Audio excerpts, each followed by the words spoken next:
शासन मारो झील अर्ज सुनो गिरनी ओ खींचे खींचे रे ओ खींचे खींचे रे ओ शासन मारो झील अर्ज सुन बनवारी पढ़ रहे रे द्रौपदी को लंबोदर अर्ज सुनी गिनदारी और पढ़ रही जी भगता में भारी भीड़ अर्ज सुनो गिनदारी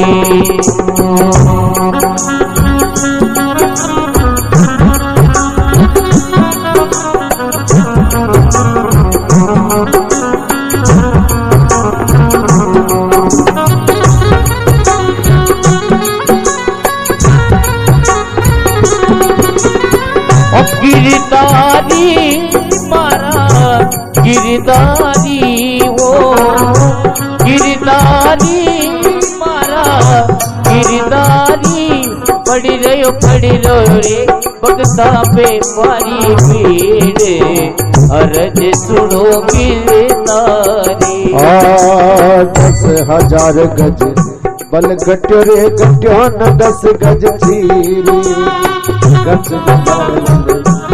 गट्यो रे गट्यो न 10 गज चीरी बढ़ रहो रे द्रौपदी को लंबोदर अर्ज सुनी बनवारी बढ़ रहो रे द्रौपदी को लंबोदर अर्ज सुनो गिरदारी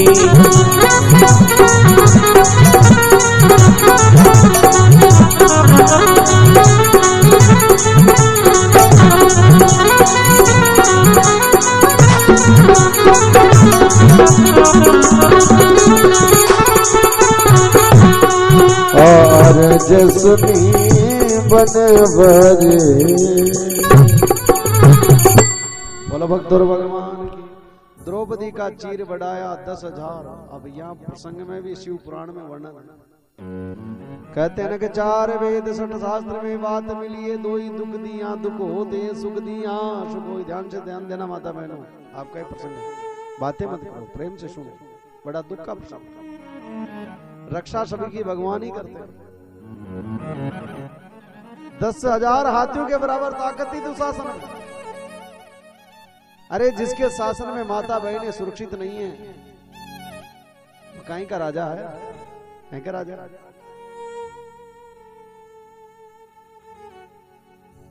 विनाशकालीन विपरीत बुद्धि, दुर्योधन, दूसरे के धन पर जिसकी नियत है वही तो दुर्योधन है। दुर्योधन ने द्रौपदी से क्या कहा, आ मेरी जांग पर बैठ। जब 5 की पत्नी बन सकती है तो चट्टे की नहीं बन सकती। अरे इसको तो पांचाली कहा है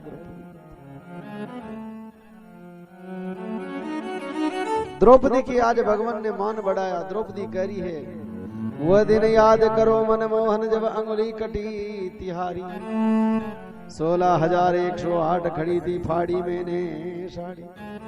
कौन कहते हैं कि दान की महिमा नहीं है महाराज। अगर आप 1 रुपया भगवान के लिए खर्च करते हो ना तो आपको 10 रुपये मिलते हैं। भगवान तो देने वाले हैं, लेकिन सत्कर्म में खर्च करके तो देखो। ईश्वर के लिए समय तो देके देखो। ये द्रौपदी थी ना, पूर्व जन्म में एक गुणवती नाम की ब्राह्मण की कन्या थी। एक ब्राह्मण की बेटी थी, गुणवती इसका नाम था। एक बार दुर्वासा ऋषि गंगा में स्नान कर रहे थे, ध्यान देना, ऐसे ही नहीं बिठाया चीर। दुर्वासा ऋषि गंगा में स्नान कर रहे थे, उनका लंगोट बह गया। गंगा में जल का प्रवाह था, लंगोट बह गया। अर्जुन लंगोट बहा, कमर तक के पानी में दुर्वासा जी खड़े हैं। कार्तिक का महीना था, कड़ाके की सर्दी पड़ रही थी सुबह सुबह। द्रौपदी चाहती थी कि मैं दुर्वासा ऋषि बाहर आए गंगा तट से, तट पे तो मैं ढोक लगा के आशीर्वाद प्राप्त करूं। लेकिन दुर्वासा ऋषि बाहर नहीं आ रहे हैं पानी में से। द्रौपदी ने कहा कि हे महात्मा जी, आप बाहर क्यों नहीं आ रहे हैं? दुर्वासा जी ने कहा कि देवी यहां से जाती क्यों नहीं, आप बाहर क्यों नहीं आते हो? तो दुर्वासा जी ने कहा कि मेरा लंगोट बह गया बेटा। क्या बहा? मेरा कोपिन बह गया, लंगोट बह गया। द्रौपदी साड़ी पहने हुए थी, आधी साड़ी फाड़कर दुर्वासा जी को दे दिया कि आपकी लाज को बचाओ। जो ही दुर्वासा जी ने लंगोट लगाया, उस साड़ी से अपनी लाज को बचाए, तो दुर्वासा जी ने आशीर्वाद दे दिया कि आज तूने एक संत की लाज बचाई है, तो तेरी लाज को एक दिन मेरा सांवरिया आकर बचाएगा। ये है समय आशीर्वाद की महिमा, ये है भक्ति की। इसलिए कर्पणता मत किया करो, अच्छी वस्तु दान में दिया करो। दो बोलो नारायण भगवान की जय। ईश्वर के लिए समय निकालोगे तो आपके लिए वो समय निकालेंगे।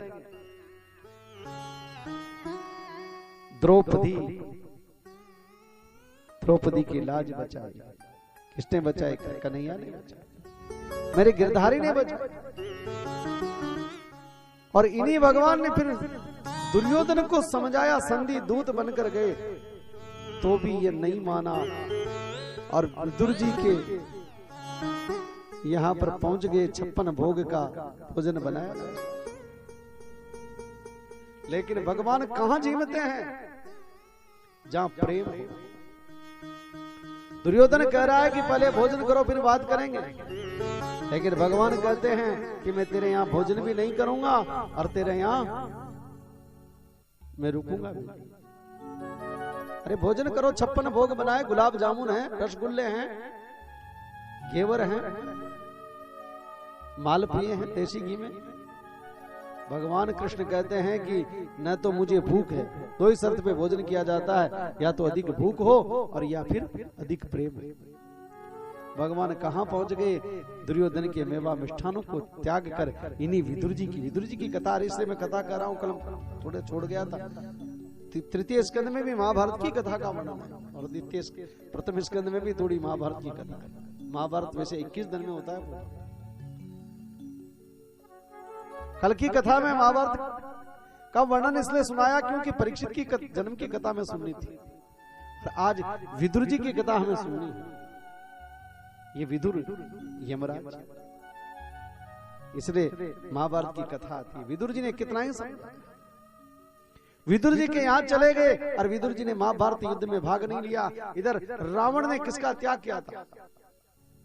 रावण ने खुद को त्याग कर अपने परिवार में। रामायण सुनते हो? किसका भाई का तो क्या नाम क्या था?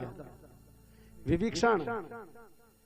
रावण ने किसका त्याग किया था? किसको लात मारी थी? अपने भाई भक्त विभीषण को। एक भक्त को लात मारी थी रावण ने।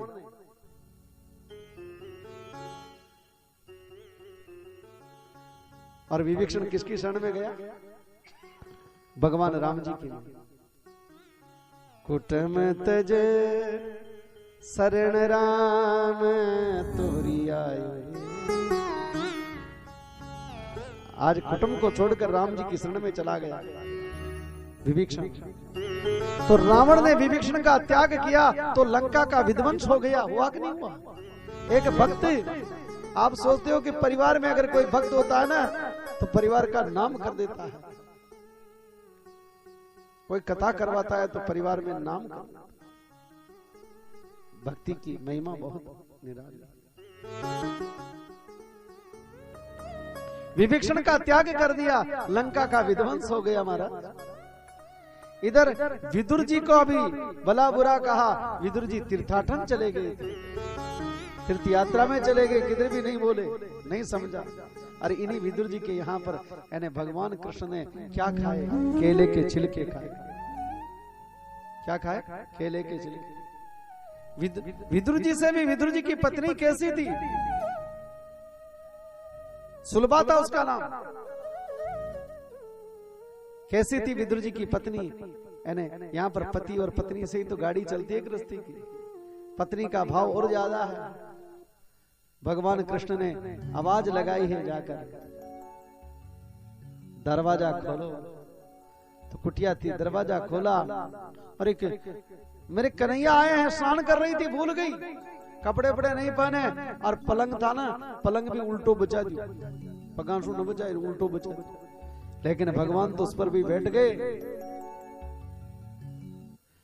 गए मेरे नारायण, उल्टे पलंग पर बैठ गए और मांगा है दुर्योधन के मेवा मिष्ठान छोड़ दिए, और क्या कहा कि मेरे को भोजन चाहिए, भूख लग रही है। तो विद्रानी क्या कहती है कि प्रभु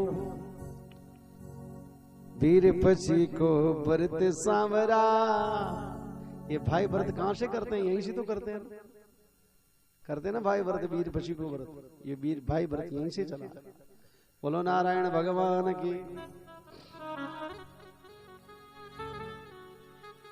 ओ वीर पसी को व्रत सांवरा, भोजन नहीं बनाया, भोजन तो नहीं बनाया, साग पात केले है घर में, केले लेकर आई, और जो केला लाए ना पागल होगी प्रेम में, तो बावड़ी होगी। देखा विस्मरण हो गया, मैंने कपड़े पहने के नहीं, मैंने भगवान कपड़े भी नहीं देखते हैं, भगवान तन नहीं देखते हैं, धन नहीं देखते हैं, वो तो मन देखते हैं, मन में प्रेम होना चाहिए। विद्रानी केले के छिलके खिला रहे हैं भगवान को, और भगवान के छिलके खा रहे हैं। इतने में विदुर जी आ गया। कौन आया? विदुर जी आए। विदुर जी ने देखा, कहीं देखो विदुर जी, अरे बिन कपड़ा की नारी देखी, कपड़ा उपड़ा कहीं न फिर मिला, बावड़ी हो रही, ओढ़नी नहीं उठ रखी है, बावड़ी हो रही। उल्टो पलंग बिछो आंगन में बैठा श्री भगवान, उल्टो पलंग बिछो आंगन में वहां भगवान बैठा है। अरे बिन कपड़ा की नारी देखी, बोलिया वचन महा, अरे घर में जाओ कपड़ा पहनो, तोड़ो राखो ध्यान, थोड़ा सा ध्यान तो रखो।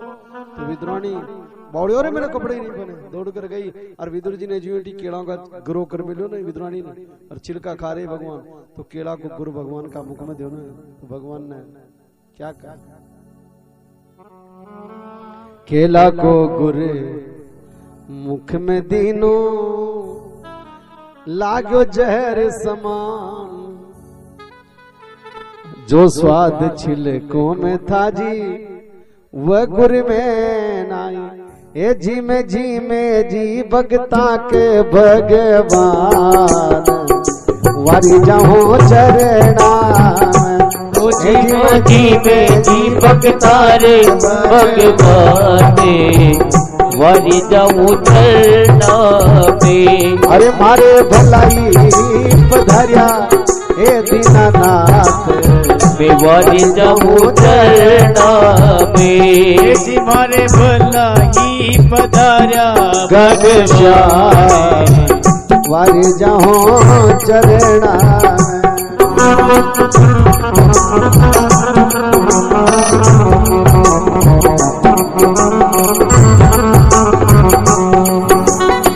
ओ चरणा में आपका, चरणा में मारे भलाए पधारा भगवान, वारी जाऊं चरणा में। ओ मारे भलाई पधारा भगवान, मरे जाऊं चरणा में।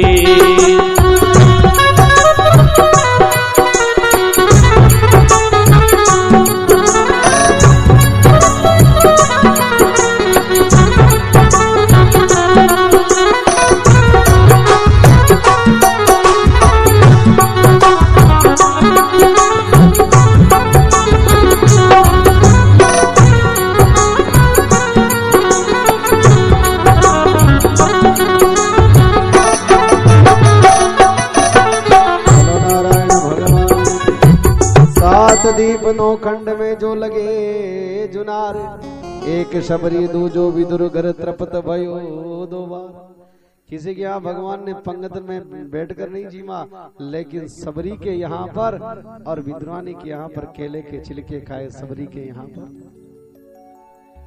इधर महाभारत में विद्वानी के यहाँ पर केले खाए, केले के छिलके खाए, और इधर रामायण में सबरी के यहाँ पर भगवान ने सबरी के बेर खाए। सबरी जात की भील नहीं थी। कैसा त्याग था सबरी का? भील जाति की थी। भगवान जाति नहीं देखते हैं, भगवान मन देखते हैं। मन देखते हैं अंदर का, मन भक्ति देखते हैं, भक्ति के वश में है। 9 ही प्रकार की भक्ति भिलनी के पास में थी। मातंग ऋषि की शिष्या थी ये सबरी। मातंग ऋषि प्रयाग में रहती थी। एक बार क्या हुआ, सबरी ने कैसे घर छोड़ा? समर नाम का भील की बेटी थी सबरी। इसका विवाह की तैयारी हो रही थी। विवाह में क्या दिया जा रहा था? विवाह में भोजन मांग रहा था भीलों का जत्था। भील जाती भोजन मांग रहे थे। भोजन में क्या मांग रहे थे? यानी 50 बकरे। कितने? 50 बकरे। 50 बकरे भोजन में मांग रहे थे लाडाला। 50 बकरा तो कितो तैयारी कर ली। समर नाम का भील ने जाती तो गरीब चुप भाई 50 तो दे दूंगा, लेकिन 50 करता करता कि 100 मारे, 100 बकरे लेंगे। तो सबरी को पता चला। सबरी ने विचार किया कि ऐसा कन्यादान किस काम का? मेरे एक दान के समय में मेरा विवाह के लिए कितने जीवों की जान जाएगी। सबरी ने निकल गई। विवाह नहीं हुआ उससे पूर्व ही निकल गई और घर छोड़ दिया। तो बहुत से समाज ऐसे हैं, ऐसा समाज किस